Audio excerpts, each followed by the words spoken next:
नमस्कार, मैं अभिराज और आप देख रहे हैं द भारत नाउ। इस वक्त हम मौजूद हैं नेहरू प्लेनेटेरियम में और आपको बता दें कि जिस तरह से चंद्रयान-3 मिशन जिसने अपार सफलता भारत के इसरो को दिलाई और कहीं ना कहीं इस मिशन ने भारत को कई असीम ऊंचाइयों पर पहुंचा दिया और अंतरिक्ष की दौड़ के अंदर अब भारत भी उन देशों में शामिल है जो लगातार कुछ ना कुछ खोज कर रहा है और जिसकी खोज पर पूरी दुनिया की नजरें टिकी हैं।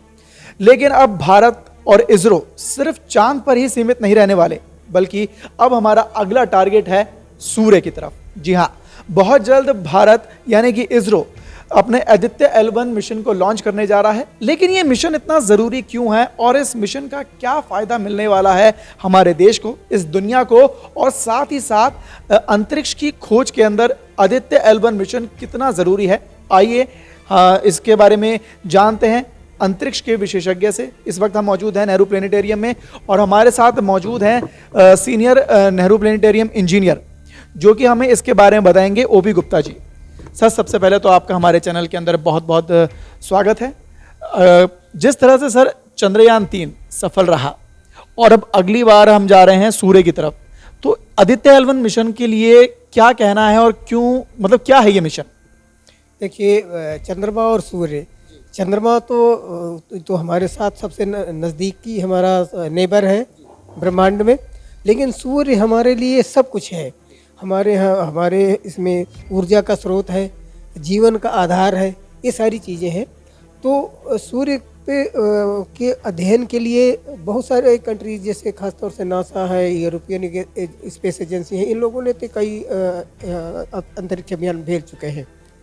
लेकिन काफ़ी दिनों से हमारे इंडियन स्पेस रिसर्च ऑर्गेनाइजेशन ने ये तैयारी कर रखी है कि आदित्य L1 मिशन भेजा जाए।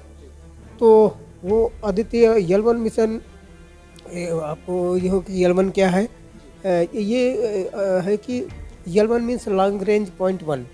ये पृथ्वी से सूर्य के बीच में एक ऐसी जगह है जहाँ पर पृथ्वी और सूर्य का दोनों का गुरुत्वाकर्षण 0 हो जाता है, दोनों कैंसिल कर देते हैं। मतलब वहाँ पे ग्रेविटी नहीं होती? ग्रेविटी नहीं है, किसी की नहीं है, न सूर्य की और न ही पृथ्वी की। तो वहाँ पर ये इसको अंतरिक्ष यान इस हमारे इस एक तरह से एक वेधशाला है जिसमें कि 7 पेलोड्स हैं, उनको स्थापित करके और उसकी सूर्य पे होने वाली क्रियाओं का, जो कि बहुत सारी हैं, जैसे सूर्य का फोटोस्फेयर, उसका क्रोमोस्फेयर या कोरोना। फोटोस्फेयर में उसके वर्णमंडल बोलते हैं, उसका टेम्परेचर थोड़ा कम है, 6000 डिग्री सेंटीग्रेड के आसपास है। क्रोमोस्फेयर का थोड़ा ज़्यादा है लेकिन वो दिखता नहीं है, उसके लिए स्पेशल फिल्टर्स की ज़रूरत पड़ेगी। और कोरोना वो काफ़ी बाहर है, लेकिन स्पेशली इतना बाहर होने के बावजूद भी उसका टेम्परेचर 20 लाख डिग्री टेम्परेचर पहुंच जाता है, 20 लाख डिग्री। और इसका कोर जो है, बीच का हिस्सा है, जहाँ पर न्यूक्लियर फ्यूजन होता है, यहाँ हाइड्रोजन के एटम्स मिलकर के हीलियम बनाते हैं और उसके बाद abundant amount of energy release होती है। वहाँ का करीब 1 से 1.5 करोड़ डिग्री टेम्परेचर पहुँच जाता है। तो बहुत ज़्यादा टेम्परेचर है। लेकिन अगर बात की जाए, इसमें एक दूरी तय की गई है कि 15 लाख किलोमीटर दूर से उसे मतलब मापा जाएगा। लेकिन इतनी दूर से हमारा मतलब जो मिशन है वो क्या क्या खोजने में काम करेगा? देखिए, यहाँ पर इस L1 लॉन्ग रेंज पॉइंट 1 का एक बेनिफिट ये है कि जैसे मैंने कहा कि वो ग्रेविटी 0 है। दूसरी चीज़, वहाँ पर सन से पृथ्वी से चंद्रमा की दूरी 3,84,000 किलोमीटर है, वो दूरी 15 लाख किलोमीटर है। तो उस दूरी पर किसी तरह से इक्लिप्स का या ऑकल्टेशन का कोई असर नहीं पड़ेगा, निर्विघ्न होकर के उसको मेजरमेंट कर पाएंगे। यहाँ तक कि उसका मैग्नेटिक फील्ड को भी मेजरमेंट करने के लिए मैग्नेटोमीटर वगैरह जो पेलोड्स लगाए गए हैं उसे वहाँ पर आसानी से हो जाएगा। और पृथ्वी की वातावरण में अभी जैसे कि अभी अर्थ स्टेशन, अर्थ लेबोरेटरीज हैं, जिन वेधशालाओं से सूर्य का अध्ययन किया गया, उससे उतना एक्यूरेट नहीं आ पाता, क्योंकि बहुत सारी उसमें डस्ट पार्टिकल्स हैं और बहुत एटमॉस्फेरिक डिस्टर्बेंसेस हैं, सारी चीज़ें जुड़ जाते हैं। तो सन का अध्ययन इसलिए बहुत ज़रूरी है। इस वक्त ग्लोबल वार्मिंग, सन से निकलने वाले एनर्जी पार्टिकल्स, कई बार ऐसे हाई एनर्जी प्रोटॉन पार्टिकल्स निकलते हैं और आकर के कम्युनिकेशन सैटेलाइट्स को, ये सारी चीज़ों को डिस्टर्ब कर देते, कई बार उनको बिल्कुल ख़राब भी कर देते हैं। तो इस ये लॉन्च से ये होगा कि अच्छा सूर्य के वहाँ से एनर्जी पार्ट के निकल चुका है और इस वक्त यहाँ पर आ सकते हैं। तो उस वक्त जितनी भी एजेंसियां हैं जो ऑपरेट कर रही हैं उनको वो स्विच ऑफ कर सकते हैं, मतलब एक तरीके से अलर्ट करेंगे। और जैसे ग्लोबल वार्मिंग में ये सारी चीज़ें हैं, तो सन के जो 7 पेलोड्स हैं वो अलग अलग, ये जैसे कि मैंने बताया कि क्रोमोस्फेयर, फोटोस्फेयर और कोरोनल, मतलब अलग अलग लेयर्स का अध्ययन करेंगे। अलग अलग पेलोड में से अध्ययन किया जाएगा। जैसे कि अगर बात की जाए कि भारत के अलावा और कौन कौन से देश हैं जो इन मिशंस पे गए हैं, या फिर हमारा जो ये मिशन है वो सबसे अलग है?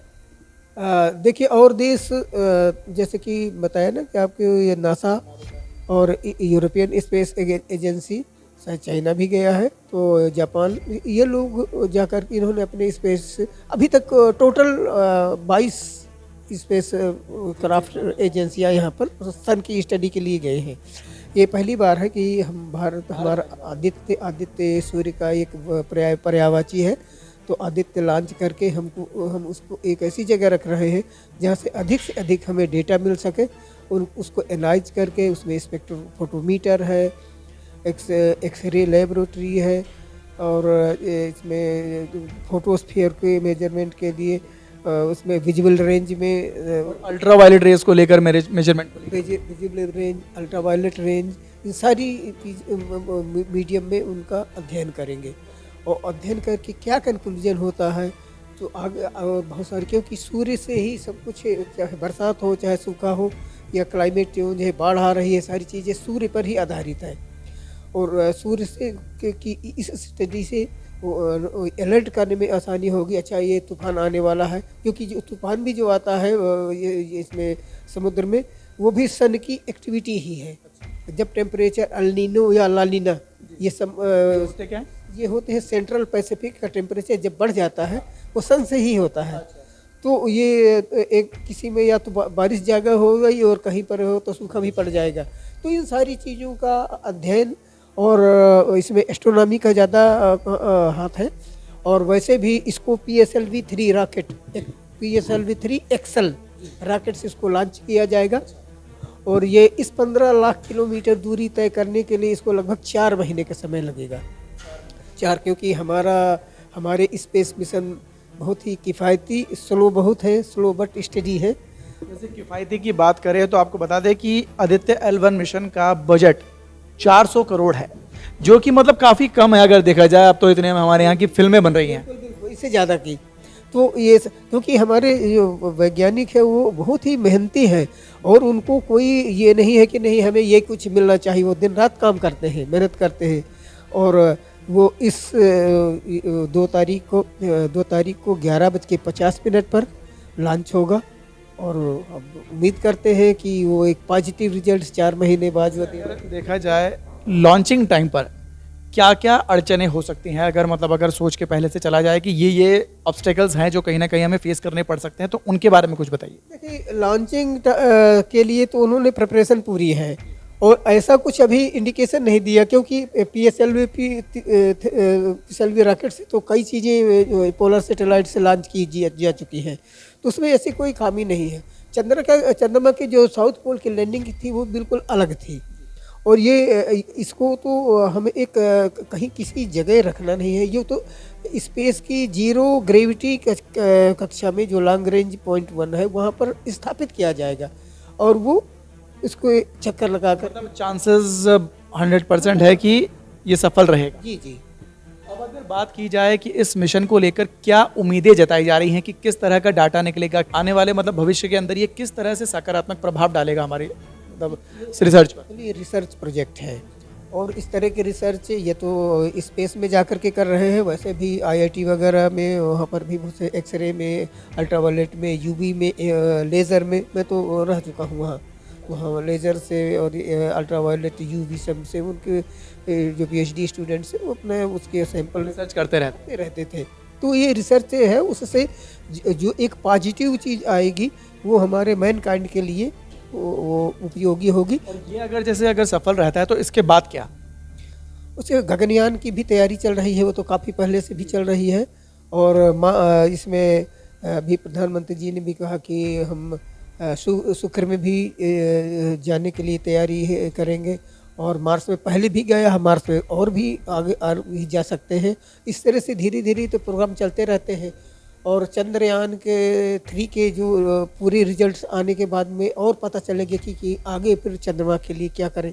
तो ये बहुत ही इनहांसिंग हमारे इस समय है हमारे इसरो के लिए, और लोगों में बहुत सारा उत्साह है, वहाँ के वैज्ञानिकों में उत्साह है, तो और शायद दुनिया में भी उत्साह है कि इंडिया ने कर दिखाया। तो ये एक सुनहरा अवसर है हमारे वैज्ञानिकों के लिए और इंजीनियर्स के लिए।